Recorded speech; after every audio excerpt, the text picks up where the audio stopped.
किशोरी जी एक दिन दुबकादाई खेल रही थी तो पीत पुष्पों का वन था, पीले पुष्पों का वन। उसमें जाकर के किशोरी जी खड़ी हो गई। संभवतः उस दिन ठाकुर जी नील वर्ण की पोशाक पहन के आए थे और किशोरी जी पीत वर्ण की पोशाक। सूर्य के प्रकाश से पीत पुष्पों के प्रकाश किशोरी जी पे पड़ने लगा और ऐसा प्रकाश पड़ा कि ठाकुर जी सामने खड़े हैं, फिर भी किशोरी जी उनको दिखी नहीं। वो पुष्प जैसी ही हो गई, उनका वर्ण वैसा ही हो गया। ठाकुर जी बोले मैं ऐसा करूंगा, लेकिन ठाकुर जी ये भूल जाएं कि मैं तो सांवरा हूं, कितनों प्रकाश कर लो कारो करो अलग ही दिखेंगे। किशोरी जी का स्वरूप ऐसा है, गौर वर्णा है, तप्त कांचन गौरांगी हैं। वो जिस स्थान पर जाती है वहां का रंग उनके ऊपर आ जाता है। ठाकुर जी तो गहरे रंग के, सांवरे रंग के, बेचारे जहां जहां वहीं पकड़ लिए जाएं। बस एक ही जगह है जहां ठाकुर जी पकड़े नहीं जा सकते, अमावस्या की रात्रि।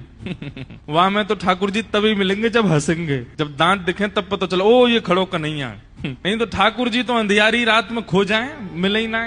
तो पहले ही सखियां जाकर के ठाकुर जी से कह देते हैं सुनो। बोले हाँ, पहली बात जीतने की अभिलाषा से तो खेलियो मत। सखियां पहले ही ठाकुर जी को कह देती हैं जीतोगे नहीं तुम। मतलब ठाकुर जी यदि दुबकेंगे तो किशोर सखियां उनको पहले ही पढ़ा के भेजती, ऐसे छुपना कि किशोरी जी को मिल जाओ, ऐसे मत दुबक जाना कि तुमको किशोरी जी ढूंढ ही नहीं पाए, उनको श्रम हो जाएगा। अगर किशोरी जी को श्रम हो गया तो फिर देख लियो लाला। ठाकुर जी पहले कहते हैं अच्छा ठीक है मैं ऐसा दुबकूंगा किशोरी जी को मिल जाऊं।